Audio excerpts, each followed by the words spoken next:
حضرت ابو کبشہ عمرو بن سعد الانماری رضی اللہ تعالی عنہ سے روایت ہے کہ انہوں نے رسول اللہ صلی اللہ علیہ وسلم کو فرماتے ہوئے سنا کہ میں 3 باتوں پر قسم کھاتا ہوں اور ایک بات تمہیں بتاتا ہوں، اسے یاد رکھو کہ کسی بندے کا مال صدقہ کرنے سے کم نہیں ہوتا، اور جس پر ظلم کیا جائے وہ اس پہ صبر کرے تو اللہ تعالیٰ ضرور اس کی عزت میں اضافہ فرماتا ہے، اور جو شخص مانگنے کا دروازہ کھولتا ہے تو اللہ تعالیٰ اس پر فقر اور محتاجی کا دروازہ کھول دیتا ہے۔ اور ایک بات میں تمہیں بتاتا ہوں، پس اسے یاد رکھو، دنیا میں 4 قسم کے لوگ ہیں۔ ایک وہ بندہ جسے اللہ نے مال اور علم عطا کیا، پھر وہ ان کے بارے میں اللہ سے ڈرتا ہے اور رشتہ داروں سے حسن سلوک کرتا ہے، اور ان میں جو اللہ کا حق ہے اسے پہچانتا ہے، اور یہ شخص جنت کے سب سے افضل درجوں میں ہوگا، بہت اونچا۔ اور وہ بندہ جسے اللہ نے علم تو دیا مگر مال نہیں دیا، بس وہ سچی نیت رکھتا ہے اور کہتا ہے اگر میرے پاس مال ہوتا تو یقیناً میں بھی فلاں آدمی کی طرح عمل کرتا، اور فلاں سے مراد اس کی اوپر والی کیٹیگری ہے کہ جس شخص کو اللہ نے مال اور علم دونوں دیے، بس اس کی نیت یہ ہے تو اس کا اور پہلے شخص کا اجر برابر ہے، وہ بھی درجوں کے اعتبار سے قیامت کے دن بلند ترین درجوں میں ہوگا۔ اور وہ بندہ جسے اللہ نے مال دیا اور علم نہیں دیا، بس وہ بغیر علم کے اندھا دھند طریقے سے خرچ کرتا ہے، اس کے بارے میں نہ اپنے رب سے ڈرتا ہے، نہ رشتہ داروں کے حقوق ادا کرتا ہے، اور نہ اللہ کا کوئی حق اس میں پہچانتا ہے، نہ اللہ کا حق دیتا نہ بندوں کا، تو یہ سب سے بدترین منزلت پر ہے۔ اور وہ بندہ نہیں عطا کیا اس کو اللہ نے مال اور نہ علم، تو وہ کہتا ہے اگر میرے پاس مال ہوتا تو یقیناً میں بھی فلاں آدمی کی طرح عمل کرتا، اور فلاں سے مراد اس کی اوپر والی کیٹیگری ہے جو اپنا مال بے انتظامی سے اندھا دھند خرچ کر رہا ہے، بس اس کی نیت یہ ہے تو ان دونوں کا بوجھ برابر ہے۔ اب آپ یہاں دیکھیے کہ آپ صلی اللہ علیہ وسلم نے ساری دنیا کے لوگوں کو 4 حصوں میں بانٹ دیا۔ ایک وہ جس کے پاس مال بھی ہے اور علم بھی ہے، اور جس کو اللہ یہ 2 نعمتیں دے دے اس کی خوش قسمتی کا تو کیا ٹھکانا۔ وہ کیا کرتا ہے، مال کو اپنے علم کے ساتھ ایسی ایسی جگہوں پہ خرچ کرتا ہے جہاں سے وہ بہترین فائدے اٹھاتا ہے، یعنی درجہ یا اس کا اجر اور ثواب بہترین پاتا ہے۔ یہ بالکل ایسے ہی ہے کہ جیسے آپ دیکھیں ایک بالکل ان پڑھ تاجر ہوتا ہے جو نہ مارکیٹ کو جانتا ہے، نہ تجارت کے اصول قاعدے جانتا ہے، نہ اسے کوئی پتہ ہے، اور وہ تجارت کرنے کھڑا ہو جاتا ہے، تو وہ مال کہاں لگائے گا، گواں بیٹھے گا، لاس کر لے گا۔ اور ایک وہ ہے جو پڑھا لکھا تاجر ہے، تجارت سے پہلے اس نے ایک ڈگری کی، یا ڈگری نہیں بھی کی تو ایک تجربہ حاصل کیا ہے، اور وہ مارکیٹ کو بھی جانتا ہے، حالات بھی جانتا ہے بہتر طور پر، اب وہ باقی سب سے آگے نکلتا چلا جائے گا، یعنی اس کا جو پروفٹ ریٹ ہے یا اس کا جو نفع کا جو مقام ہے وہ تو بہت آگے، وہ تو تھوڑے ہی عرصے میں بہت کچھ کما جائے گا، کیونکہ اس کو پتا ہے کہ مال کو کہاں لگانا ہے اور کیسے لگانا ہے۔ اس کے برعکس ناسمجھ شخص کچھ بھی نہیں کر سکے گا، مال ضائع کر دے گا۔ جیسے دنیا میں علم والے مال کو بہتر طور پر استعمال کرنا جانتے ہیں، اسی طرح دین کے علم کے ساتھ بھی انسان اپنے مال کی یا منی مینجمنٹ جو ہے اس کی بہترین حسن تدبیر کرتا ہے اور بہترین جگہوں پر خرچ کرتا ہے۔ مثلا بظاہر عام لوگوں کو وہ ایک چھوٹا سا کام نظر آتا ہے، یہ چھوٹی سی نیکی نظر آتی ہے، لیکن اس کے نزدیک وہ بہت بڑی نیکی ہوتی ہے اور وہ سوچ سمجھ کے خرچ کرتا ہے۔ ایسا شخص بعض اوقات چھوٹی چھوٹی نیکیوں سے بھی بہت بڑے درجے پاتا ہے، ذرے سے بھی وہ اجر عظیمہ کماتا ہے، اپنی اچھی نیت کی وجہ سے، اپنے اچھے طریقے کی وجہ سے، سمجھداری کی وجہ سے۔ تو نتیجہ کیا ہوگا، قیامت کے دن وہ اعلیٰ ترین مقام پر ہوگا۔ ایک دوسرا شخص ہے، اس کے پاس مال کوئی نہیں لیکن علم ہے، اس علم کی بنا پر وہ یہ سوچ رکھتا ہے کہ اگر کبھی میرے پاس بھی مال آیا تو میں بھی فلاں کی طرح، اس کو آئیڈیالائز کر رہا ہے، فلاں کی طرح نیکی کے کام کروں گا، اور یہ اس کی سچی نیت ہے۔ تو نیت کہتے ہیں پکے ارادے کو، نیت خوش خیالی کو نہیں کہتے، یا کسی خوش فہمی کا نام نیت نہیں ہوتا۔ ہم عام طور پر نیت کس کو قرار دیتے ہیں، بس ایک خیال آ جانا، وہ بڑی اچھی نیت ہے، اور تھوڑی دیر کے لیے خوش ہو جانا اپنی نیت سے۔ نہیں، نیت محض خیال نہیں، نیت کیا ہے، پکا ارادہ، سچا عزم۔ دنیا ادھر کی ادھر ہو جائے اور وہ شخص نہ بدلے، اس کی نیت نہ پھرے، اس کے ارادے نہ بدلیں، حالات کچھ بھی ہو اس کے ارادے نہ بدلیں۔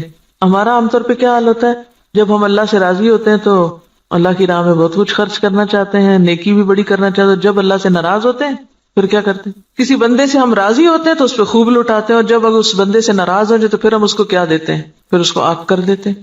ایسا ہی ہے نا، تو یہ سچی نیت ہے، پکا ارادہ نیکی کرنے کا نہیں. پکے ارادے والا کون ہوتا ہے؟ جو کسی کی تعریف، تنقید، حالات کے اچھے یا برے ہونے سے کوئی اثر قبول نہ کرے. جو اس نے نیکی کا ارادہ کیا تھا، ٹھانا تھا، وہ اس پہ جمع رہے کہ میں کسی کی باتوں میں آ کر اپنا کام چھوڑ دوں، کسی کے بہلانے سے، کسی اور دنیا کے حقیر فائدے کی خاطر میں اپنے مشن کو قربان کر دوں. نہیں، وہ احمق و بے وقوف شخص نہیں ہے کہ ایک ہوا کے جھونکے سے ادھر کو اڑ جائے اور دوسرا آیا تو ادھر اڑ جائے. وہ جم کے رہتا ہے اپنے مشن میں، اپنے سوچ میں، اپنے نیکی کا جو ارادہ اس نے کیا اس کو کوئی چیز متزلزل نہیں کرتی. ہمارا حال دیکھیں نا، ہم کئی دفعہ مال خرچ کرنے کا سوچتے ہیں، پھر تھوڑی دیر بعد شیطان آ جاتا ہے اور وہ کیا کرتا ہے؟ نیت خراب کر دیتا. ہوتا ہے نا ایسے کہ نہیں ہوتا کبھی آپ کے ساتھ؟ یہ سچی نیت کوئی نہیں ہوتی. سچی نیت تو وہ ہوتی ہے کہ بس آپ نے کر لی اور اب دنیا ادھر کی ادھر ہو جائے اور آپ نے کرنا ہی کرنا ہے. ایسی نیت اگر کسی کی ہے اور مال نہیں بھی تو اللہ تو نیتوں کو جانتا ہے نا. ہم عام طور پہ کب کہتے ہیں اللہ نیت جانتا ہے میری؟ صرف خود کو کور کرنے کے لیے. ایسے شخص کو اللہ تعالیٰ بغیر کچھ کیے بھی وہی درجہ دے گا جو ایک کرنے والا کر کے لے رہا ہے، محض نیت کی سچائی کی وجہ سے، ارادے کی پختگی کی وجہ سے، خیر پر استقامت کی وجہ سے. تو یہ چیز دین میں بہت ضروری ہے. تیسرا وہ شخص ہے کہ جس کے پاس مال ہے، علم کوئی نہیں. اب یہ الٹ گیا قصہ، پہلے کے پاس علم تھا، مال کوئی نہیں تھا. اب اس کے پاس مال ہے، علم کوئی نہیں. اب وہ کیا ہے؟ بس جدھر اس کی خواہش نفس کہتی ہے، جدھر لوگ کہتے ہیں، جدھر اور لوگ جو کچھ کر رہے ہیں وہ بھی اندھا دھند وہی مال خرچ کرنا شروع کر دیتا ہے، دکھاوے میں، ریاکاری میں اور دنیاوی شہرت کے لیے. اب ظاہر پوچھ ہوگی. آپ کو پتا ہے کہ ابن آدم کے قدم ٹلیں گے نہیں قیامت کے دن جب تک کہ وہ 5 باتوں کے جواب نہ دے دے. اور اس میں سے ایک سوال کیا ہوگا؟ مال کہاں سے کمایا اور کہاں خرچ کیا، یہ پوچھا جائے گا. ایسا نہیں ہے کہ بس آپ چھوڑ دیے جائیں گے کہ بھیا اللہ میرا مال تھا، میری مرضی. یہ بات نہیں ہے. مال اللہ کی دی ہوئی ایک امانت ہے آپ کے پاس، اس کو اللہ کی مرضی کے مطابق ہی خرچ کرنا ہے. یہ نہیں کہ اگر آپ کو مال مل گیا تو اختیار بھی مل گیا. منمانی کرنے کا اختیار تو نہیں مل جاتا مال ملنے سے. یہ ملتا ہے ویسے ہم نے لیا ہوا ہے. ہم اپنے مال کو خرچ کرتے وقت کیا ذہن میں رکھ کے خرچ کرتے ہیں؟ میرا مال، میری مرضی، کیا مرضی کرو. کوئی سمجھائے بھی تو ہم کیا کہتے ہیں؟ جہاں جی چاہے اڑاؤں. تم کون ہوتے مجھے کچھ کہنے والے؟ میرے پیسے ہیں نا، جو چاہوں کروں. اور وہ اس کی نیت کیا ہے؟ کوئی اس کی نیت نہیں. خاص طور پر جو حدیث کے الفاظ ہیں نا قابل غور ہے. لا يصل فيه رحمه ولا يعلم لله فيه حقا. نہ رشتہ داروں کو دیتا ہے اور نہ اللہ کا حق پہچانتا ہے، نہ فی سبیل اللہ خرچ کرتا ہے. یہ مالدار شخص قیامت کے دن سب سے بدترین جگہ پر ہوگا کہ جس کو اللہ نے دنیا میں مال تو دیا لیکن اس کے پاس کوئی سمجھ نہیں ہے کہ اس نے اس کے ساتھ کرنا کیا ہے. اور چوتھا وہ ہے بدقسمت کہ جس کے پاس ہے بھی کچھ نہیں ہاتھ میں لیکن آئیڈیالائز اس کو کرتا ہے. یہ اس تیسرے شخص کو کہ جو غلط جگہوں پہ مال خرچ کر رہا ہے. عام طور پر ہم لوگ کس کی پیروی کرنا چاہتے ہیں؟ اس شخص کی جس کے پاس مال ہے اور وہ نیکی کے راستے میں خرچ کرتا ہے، یا اس کی جس کے پاس مال ہے اور وہ دکھاووں کے لیے خرچ کرتا ہے؟ انڈیا کا کوئی امیر ترین شخص وہ کہتا ہے کہ میں کھانا تو 2 وقت کا کھاؤں گا، لیکن اگر کوئی شخص اعلیٰ تعلیم حاصل کرنے کے لیے وظیفہ چاہے تو اپنے مال میں سے اس پہ خرچ کروں گا. تو یہ ایک ایسی مثال ہے نا کہ اس کے پاس ہے بہت کچھ لیکن وہ صرف ذاتی عیاشی میں نہیں اڑا رہا، وہ اعلیٰ مقاصد میں خرچ کر رہا ہے. اور لوگوں کے لیے ایک مثال یہ بھی، اور ایک وہ شخص ہے کہ جس کے پاس ہے اور وہ محض خواہشات کی تکمیل میں اور ذاتی خوشی میں خرچ کر رہا ہے. تو نتیجہ کیا ہے؟ باقی لوگ بھی اس کو آئیڈیالائز کر رہے ہیں اور وہی کچھ کر رہے ہیں. آج آپ دیکھیں کہ ہمارے معاشرے میں جس طرح نمود و نمائش ہو گئی ہے یا اس کے مظاہر جو نظر آتے ہیں، اس کے پیچھے کیا چیز ہے؟ فضول خرچی کے پیچھے کیا نفسیات ہوتی؟ دکھاوا اور نمود و نمائش کے پیچھے کیا ذاتی بڑائی کا جذبہ کہ لوگ مجھے بڑا مان لیں. تو قیامت کے دن ایسا شخص کہاں ہوگا؟ اخبث المنازل، اسفل سافلین، وہ سب سے نیچے ہوگا کیونکہ اس نے اللہ کی نعمت کا غلط استعمال کیا.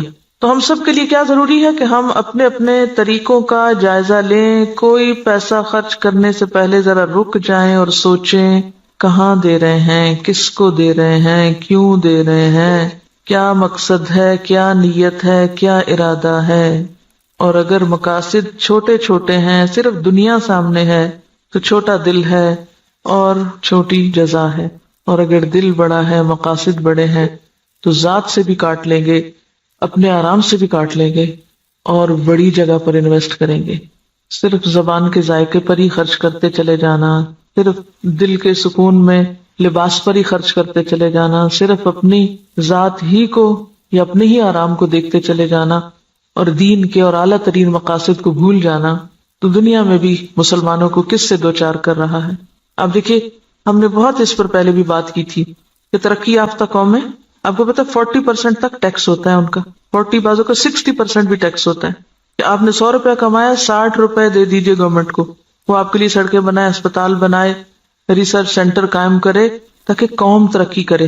ہمارا کیا حال ہوتا ہے کہ ہم جتنا بھی کمائیں وہ سارے کا سارا پلٹ کر اپنی جیب میں ڈالیں، گھر ہمارا محل ہو، سڑک اور گلی چاہے ہماری ٹوٹی پھوٹی ہو۔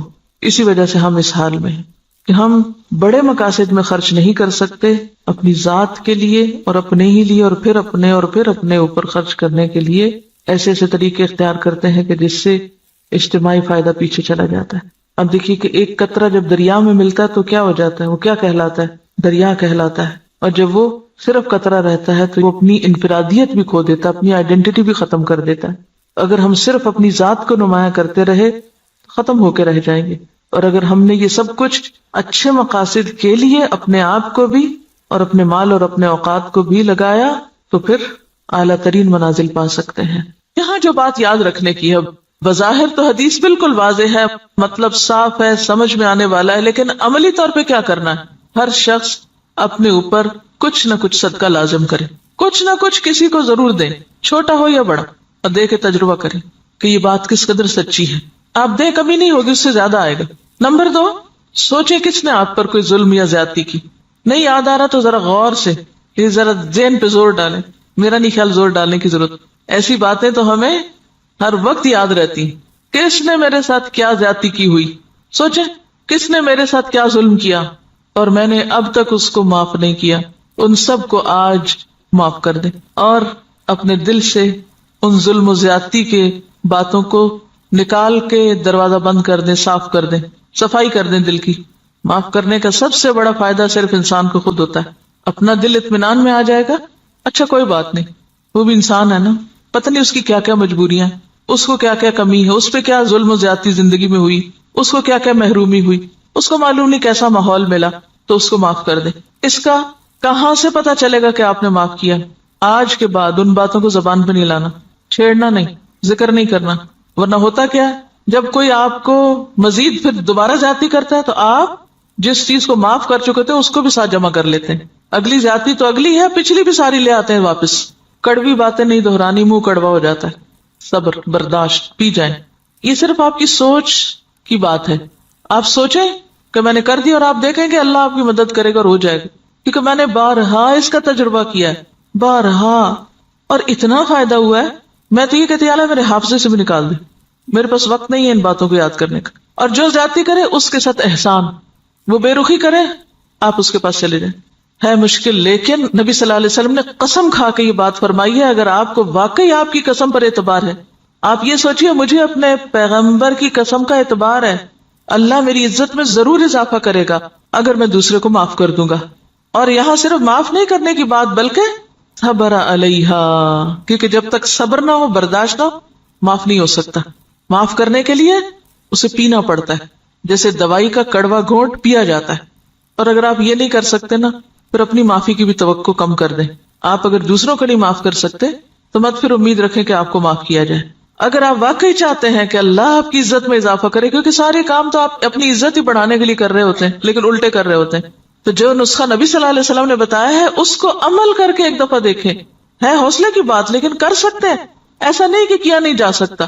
اگر آپ اپنی جان کے دشمنوں کو معاف کر سکتے ہیں، حمزہ کے قاتل وحشی کو معاف کر سکتے ہیں، ابو سفیان کی بیوی کو معاف کر سکتے ہیں، ہند کو معاف کر سکتے ہیں، کوئی بدلہ نہیں لیتے، کوئی انتقام نہیں لیتے، کوئی جرمانہ نہیں لیتے، تو وہی لوگ تو پھر آگے جا کے دین کی خدمت اور دین کی عزت کا ذریعہ بنتے ہیں۔ یہ عمل کا وقت ہے۔ اور تیسری چیز، لوگوں سے توقع ہٹا دیں، لوگوں کے سامنے ہاتھ نہ پھیلائیں، لوگوں کا بھروسہ چھوڑ کے اللہ پہ بھروسہ کریں، اللہ کی طرف توجہ کریں، کیونکہ جب انسان لوگوں کے سامنے ہاتھ پھیلانے لگتا ہے، لوگوں پہ توقع رکھنے لگتا ہے، تو نتیجہ کیا نکلتا ہے؟ صرف مایوسی ہوتی، صرف حسرتیں ہی جنم لیتی، لوگوں سے استغنا برتے ہیں۔ کسی شخص کے بارے میں اگر آپ کا علم یقین کی حد تک بھی ہونا کہ یہ شخص میرے لیے برا سوچتا ہے، آپ اچھا سلوک شروع کر دیں، آپ کا حسن اخلاق اس کا ذہن آپ کے بارے میں ضرور بدلے گا۔ لیکن اگر آپ دوسری طرح معاملہ کرتے رہیں، دو چار تانے دے کے، دو چار پچھلی باتیں یاد کرا کے، شکوے شکایتیں کر کے، سوال پیدا نہیں ہوتا کہ خود بھی راحت پائیں اور دوسرے بھی آپ سے پائیں، اور آپ ان انعامات کو پا سکیں جو اللہ نے صرف ان قربانی کرنے والوں کے ہی لیے لکھے.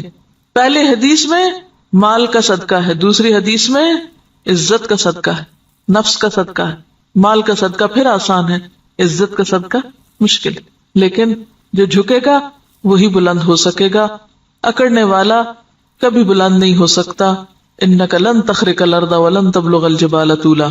سبحانک اللہم وبحمدک نشہد ان لا الہ الا انت نستغفرک ونتوب الیک. السلام علیکم ورحمۃ اللہ وبرکاتہ.